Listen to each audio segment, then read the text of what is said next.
존경하고 사랑하는 우리 구독자 여러분 반갑습니다. 여러분의 천만 라디오 트레자입니다.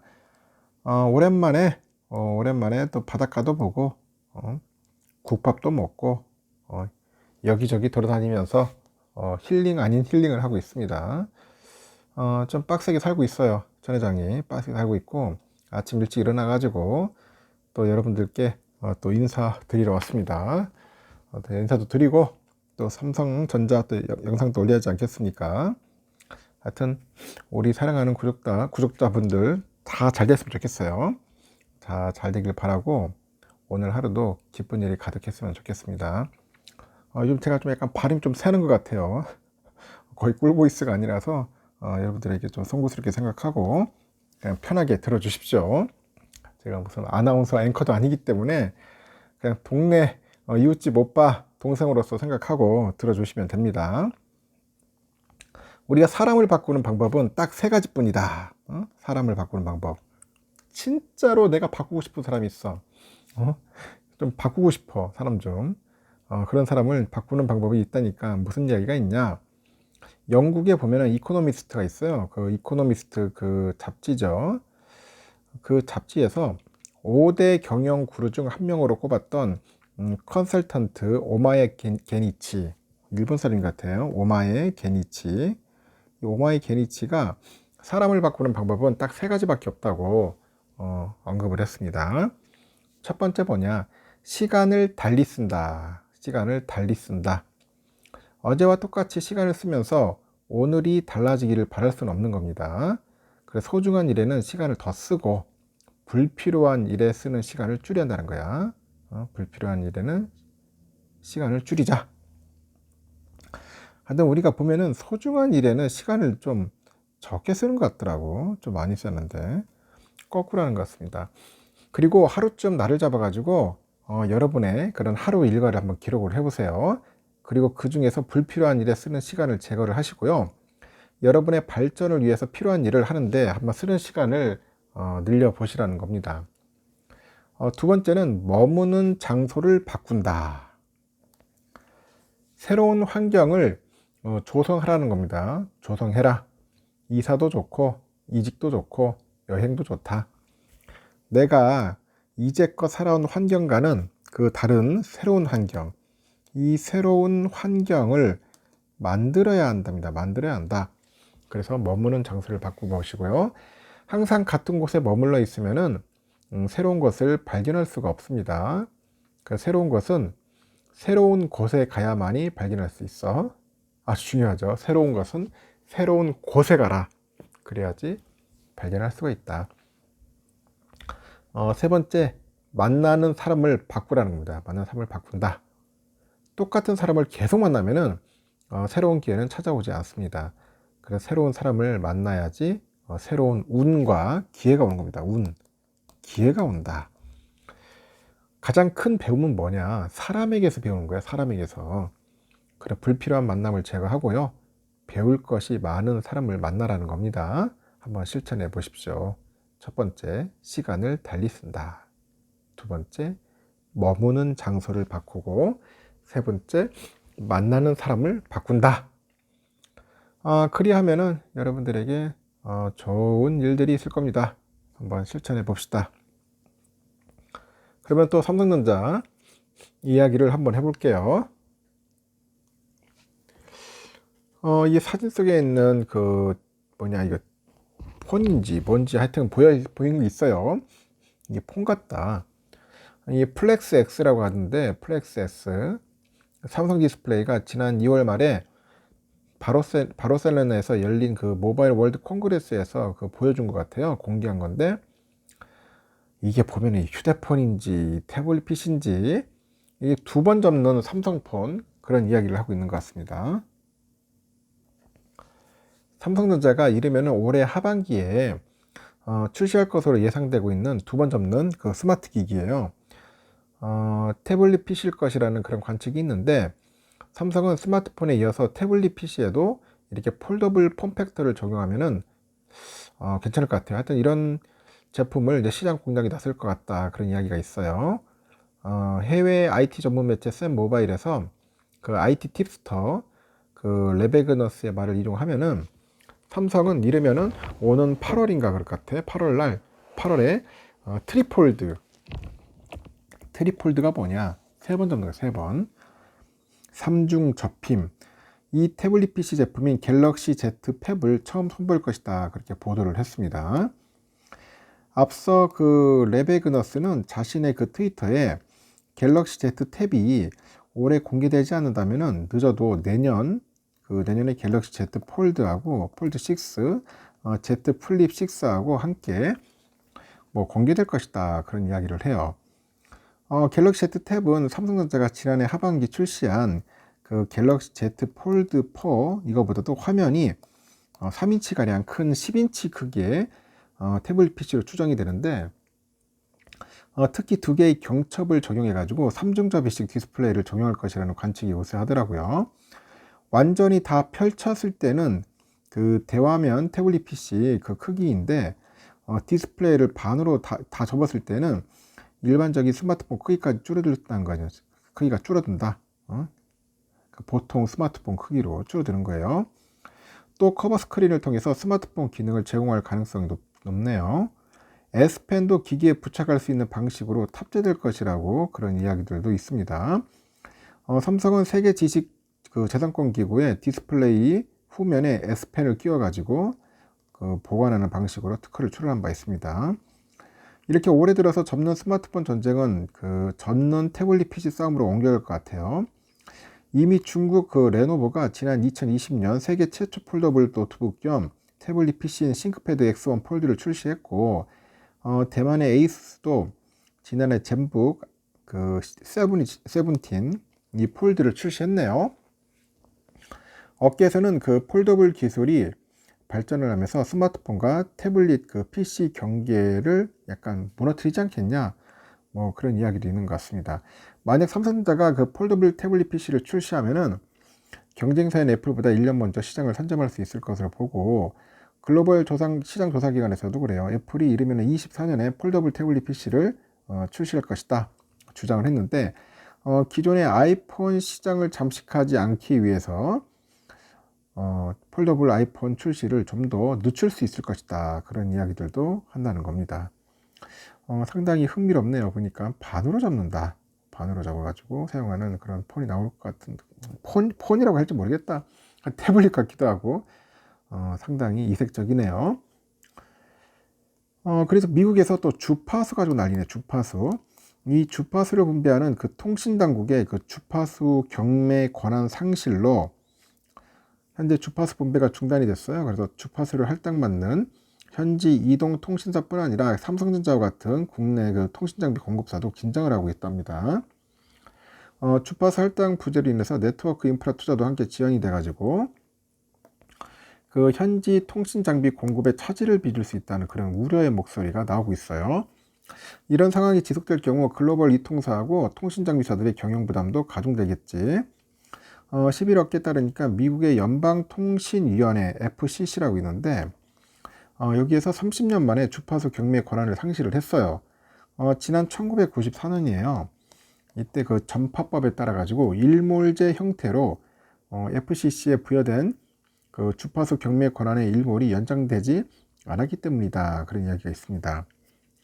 현재 FCC 상임위원회 인사와 주파수 안보, 공공성 필요성을 두고 갈등을 빚어온 미국의 민주당하고 이 공화당 간 갈등이 원인으로 꼽히는데, 양당은 망 중립성과 망 공정 기여와 관련해서도 그 다른 기조를 현재 보이고 있습니다. 통신당국이 중대한 그 주파수 할당에 대한 권한을 잃자 통신사들도 현재 우려의 목소리를 내고 나선 거죠. 다국적 이동통신사 T-모바일의 그 네빌레이 기술 부문장이 일자리하고 법인세, 막대한 경제적 피해를 비롯해서 그 5G 이동통신 발전에도 부정적인 영향을 끼칠 것이라고 우려합니다. 지금까지 이제 FCC 주파수 할당이 한 2,330억 달러를 납세자에게 돌려주는 효과, 그게 있었는가 봐요. 그래서 네트워크 인프라에 대한 6,350억 달러의 투자 효과를 냈다고 합니다. 미국 소비자들은 이런 투자 때문에 세계 최고의 5G 서비스를 경험할 수 있게 됐고요. 이런 5G 인프라는 혁신을 뒷받침하고 수백만 개의 일자리를 만들어낸다고 평가를 하죠. 주파수 대역 할당은 이 통사가 통신 서비스 기반을 만드는 데 있어서 가장 기본적인 그런 자원인데, 정부로부터 할당받은 주파수를 바탕으로 해서 인프라에 투자하고요. 이 5G 등 그 통신 서비스 기반을 만들 수 있기 때문이라고 합니다.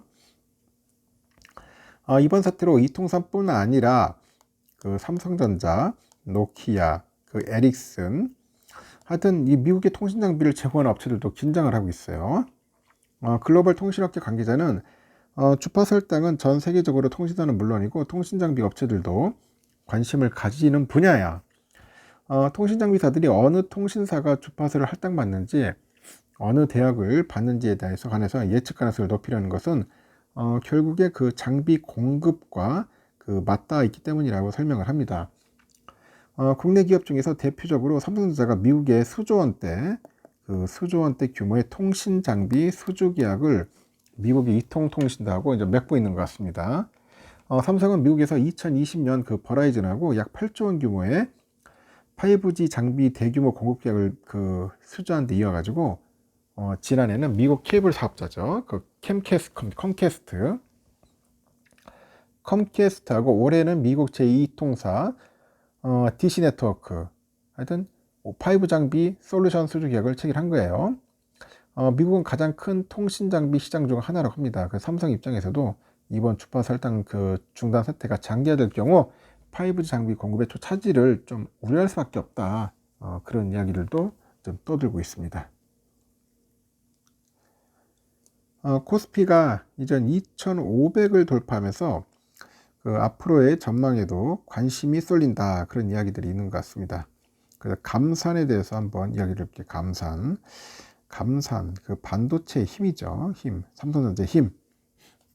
하여튼 당분간은 그 2차 전지하고 그 반도체가 증시 상승을 이끌어 나갈 것이다, 그렇게 보고 있는데, 한국거래소 따르니까 이날 코스피가 전거래일 대비 한 21.67포인트 정도 상승을 해서 2512.08로 마감을 했습니다. 이렇게 코스피가 2500선을 넘어선 것은 지난해 8월 그 18일이죠. 이후로 8개월 만이에요, 벌써.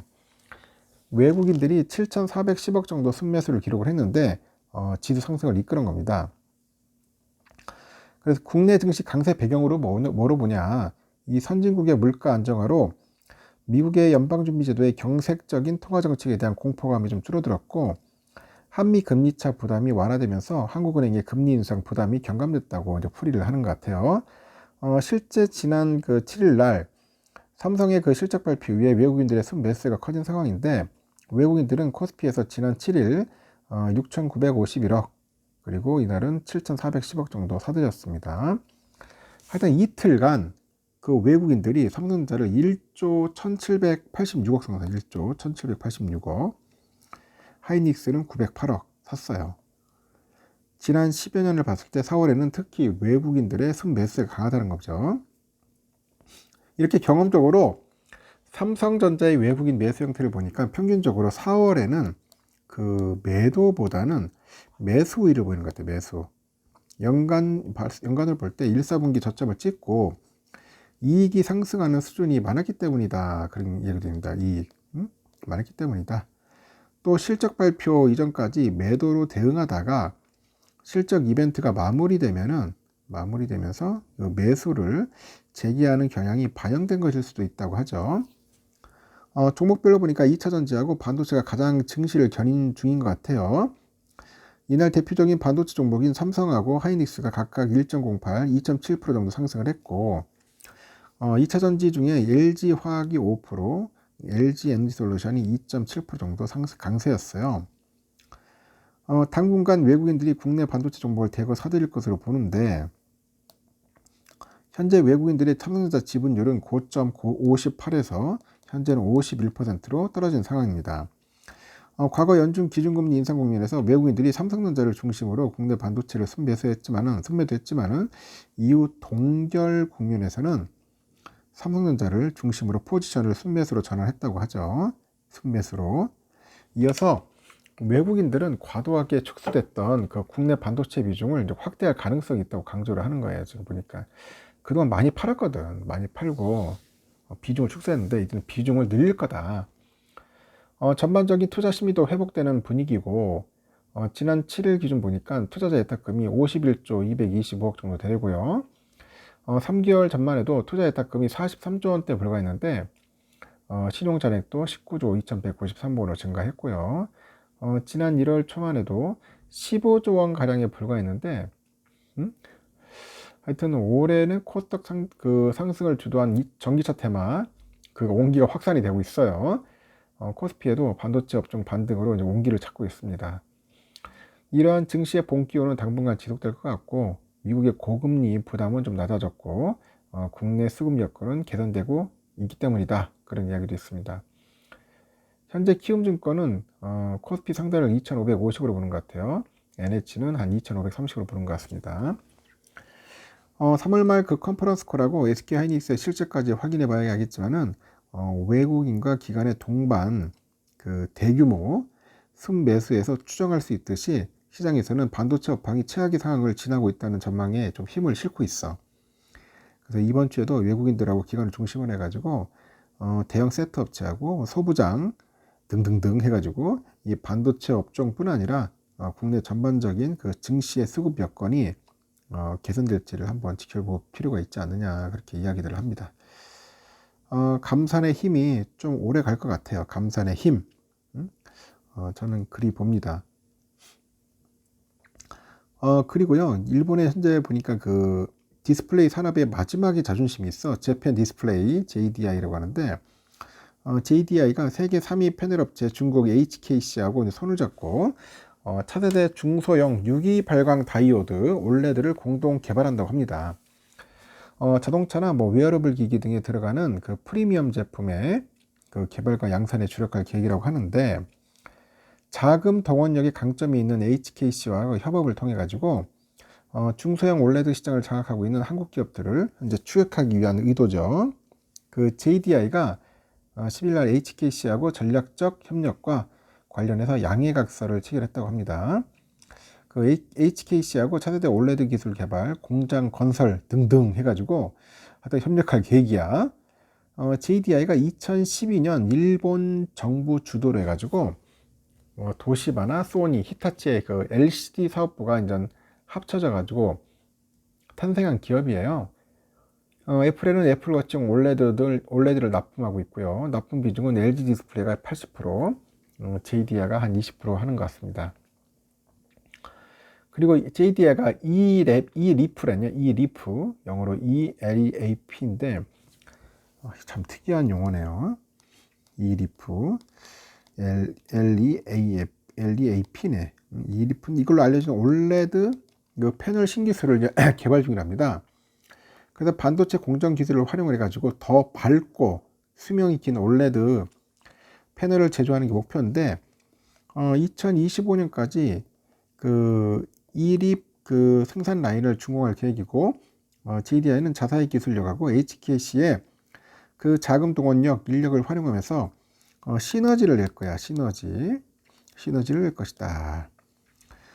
JDI는 그 HKC와의 협업을 통해서 2027년에는 웨어러블용 올레드 1등, 28년에는 자동차 가상현실 그 모니터용 올레드에서 정상에 오를 것이라는 목표를 제시합니다. 그래서 노트북하고 태블릿 이 시장에서는 28년에 세계 3위에 오르는 게 목표야. 세계 3위. 중소형 올레드는 그 한국 기업들도 미래 먹거리로 삼고 있고 집중 육성합니다. 애플이 아이폰에 이어서 아이패드, 맥북 등에 올레드 패널을 적용할 계획인 것으로 알려져 있으면서 업체 간 기술 개발 경쟁이 치열해지고 있는 거죠. 그 디스플레이 업계 관계자도 그럽니다. 일본 업체나 그 JOLED도 중국 기업과 협업했지만 결국은 파산했다. 파산했다. JDI가 애플에 납품할 정도로 기술력을 갖추고는 있지만은 의미 있는 점유율을 확보할 수 있을지는 지켜봐야겠다는 겁니다.